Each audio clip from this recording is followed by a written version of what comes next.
everyone, it's Rachel, and today on Crack Your Bible, I wanted to talk to you about being complicit in other people's sins and sexual crimes, because I'm sure all of you have heard about Harvey Weinstein. He is a producer, huge donor to Hillary Clinton, Obama, various Democratic campaigns, and it has come out that over the past 30-something years, he has been allegedly sexually abusing women, raping them, all sorts of sexually deviant things in exchange for movie roles. Like, oh, if you have sex with me or if you do this, then I will allow you to be a actress in one of my movies. And not only that, but you would need to wear one of the dresses from his wife's fashion house, which is Marquesa. And now it's coming forward that yeah, he's a scumbag apparently. But what's so upsetting about this is that it was an open secret in Hollywood. I'm going to link down below to various videos where it shows that people knew. Like, Seth MacFarlane made jokes about the fact that, hey, if you win these awards, now you're not going to have to pretend like you're attracted to Harvey Weinstein anymore. Or Tina Fey in 30 Rock made a joke about how this one actress, like, oh, I'm not afraid of anybody in Hollywood because I've turned down 3 out of 5 sexual advances from Harvey Weinstein.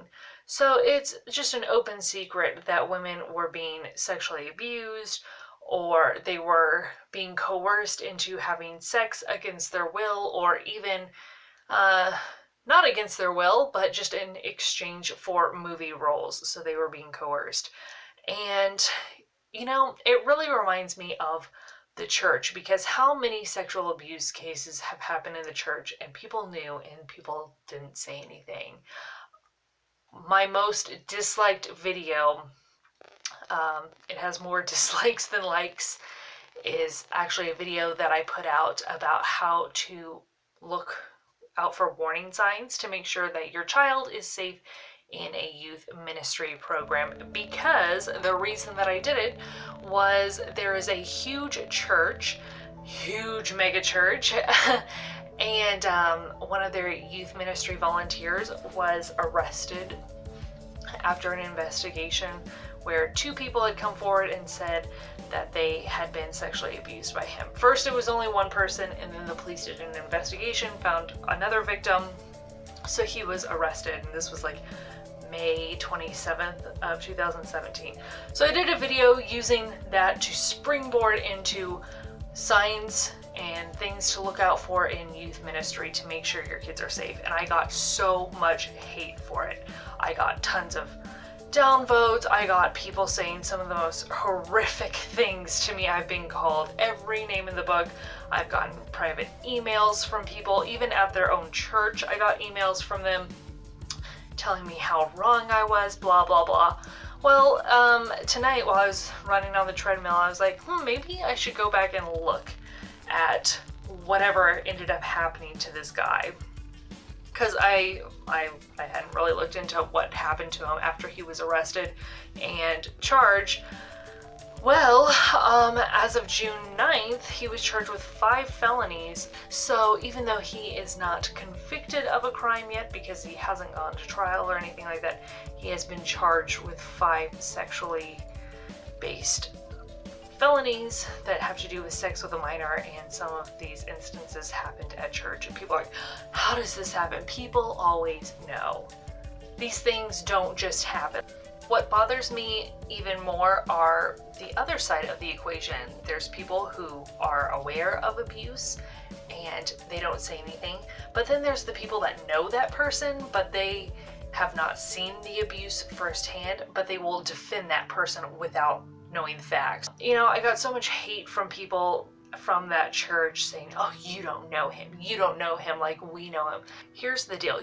You never know a person. Like, you really can't know a person. So I hate it when people are like, oh, you don't know him like I do. If you suspect, or if you see that things are going on that are not on the up and up, they are wrong, you don't defend that person. You don't say, oh, well, we want to put on a good front so nobody can criticize us. No, if you see things are going wrong, you don't circle the wagons around the person who is being accused. If you know that things are shifty around a person, you have an obligation to speak up. You have an obligation to go to that person and be like, hey, cut it out. And if you have the power to remove that person, you need to do that, because it reminds me of, I can tell you a lot of stories that are even way, way, way worse, but I'm not. This was just at my first job when I was 19. I was working at a restaurant on campus at Oklahoma State University, and I remember walking downstairs to go put something away in one of the walk-in freezers, and I turned to go up the stairs, and there's this old man on the stairs, and I don't know who he is, but he's dressed in a uniform just like the rest of us, and come to find out he worked at like the adjacent restaurant on campus, and he made some like really insane sexual comments. I won't repeat them here, but I was taken aback. Like, this guy is like 70, 80, I don't know, he looks ancient, and I'm 19 years old. Like, what do? I was afraid, and I told my boss, like, I want to leave, like, I'm kind of frazzled right now. And I called up my boyfriend, and he lived in a different state. We were going to different schools at the time. This is not my husband. And I said, what do I do? Like, should I quit? I don't know what to do. And he's like, don't say anything to anybody, because the backlash might be really bad. Like, you don't want to lose your job or something like that. And regardless of what my heart felt for this this boyfriend, my mind was like, we're done. Because I just thought, if we had a daughter together, or even a son, and she came to us and said, hey, somebody said these things to me at work, what should I do? If he told our daughter, don't say anything because it might become even worse for you, I would be very upset with that response for our kid. Like, that's a cowardly response, because money does not come before safety. You have an obligation to step in and say, hey, this is wrong. You have an obligation as a human being to say, hey, this person is doing these things. I need to let somebody in charge know so that they can take the appropriate steps to protect future possible victims from this person. So even though my heart still loved this person, my mind was like, so that was pretty rough. But I ignored my boyfriend's advice, and I told my boss what had happened, and she said, okay, well, what do you want us to do about it? Because you're the fifth girl who has told us that he has made sexual remarks to him. Like, so we can get him to apologize if you want. And I was just like, what? I'm number 5? The fact that there's been 5 of us and he's still working here shows that you don't care about the well-being and safety of your employees. So bye. So I left, and like I said, there's other stories that I can tell you, but I see so many people who are cowardly. I see so many people who are complicit, and when they don't say anything, that means that you are setting up future victims. You are just as at fault as the person who is sexually assaulting people. If you don't say anything and you know something is going on and you don't say anything, you are just as guilty as the other person. And the Bible even says this. In Ezekiel 3:20, God says, basically, if you see somebody sinning and you know it's a sin, and you don't tell them that what they're doing is wrong, not only are they going to die in their sins, but their blood is going to be on your hands because you knew it was a sin and you didn't say anything. There's an entire story about this. Now, of course, if you're not that familiar with some of these stories, I'm sorry that we haven't gotten to them yet. But for the people who do know these stories, I'm just going to bring it up. Before there was ever a king in Israel, Israel was ruled by judges, and judge was named Eli, and he was the high priest. And Eli was the one who brought up the prophet Samuel. He was a child at the time, and he was living in the temple. But Eli, the high priest, he had 2 sons, and their names were Hophni and Phinehas, and they were also temple priests. They weren't the high priests, but they were temple priests. And the thing is people would come to give their offerings, which included animal sacrifice, and the priests got to take some of that meat, but they were only allowed certain parts of the animal, because some parts belonged to the priest, others belonged to the person who was offering them the meat, but certain organs and fat and other parts of the animal were for God only.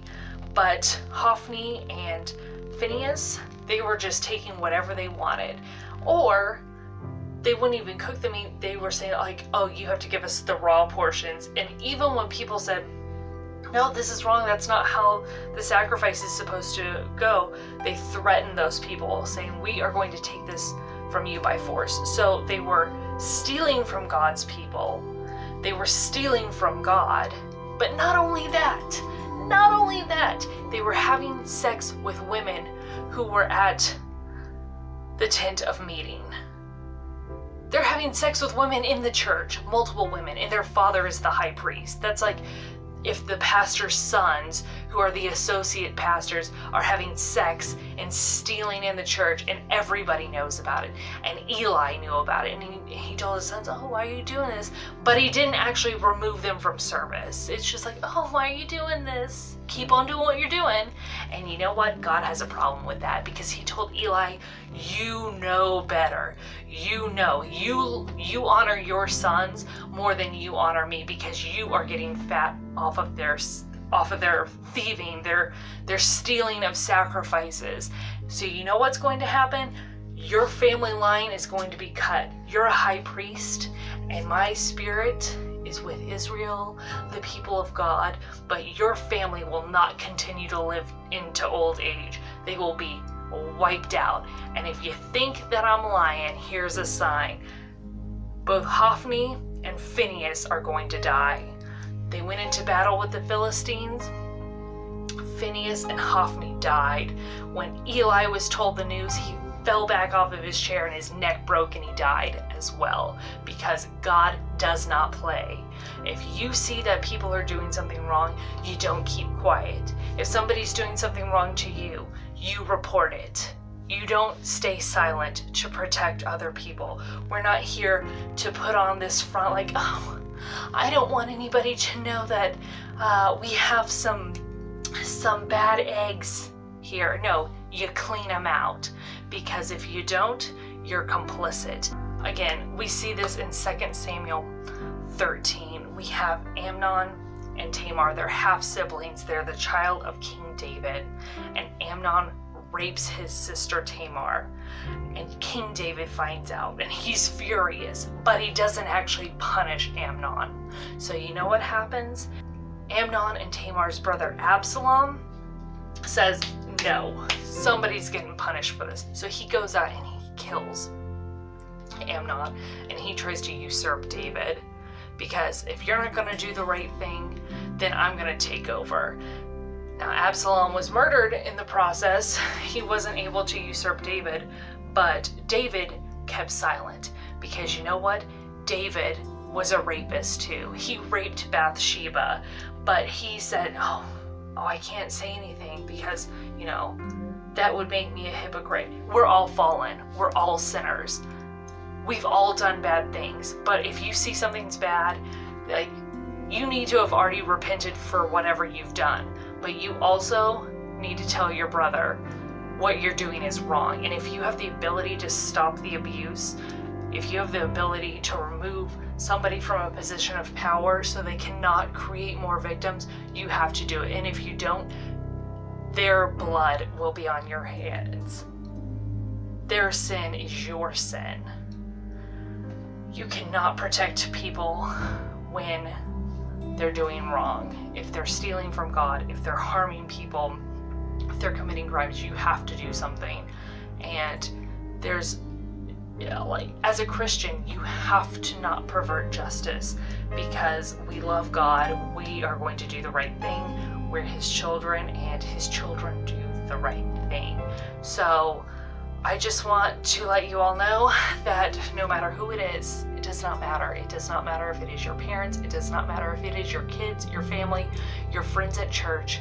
You have to stick up for what is right. Do not pervert justice, because God says that if you love anybody more than you love God, fathers, mothers, brothers, sisters, sons, daughters, anybody, then you're not worthy of God. Be worthy of God.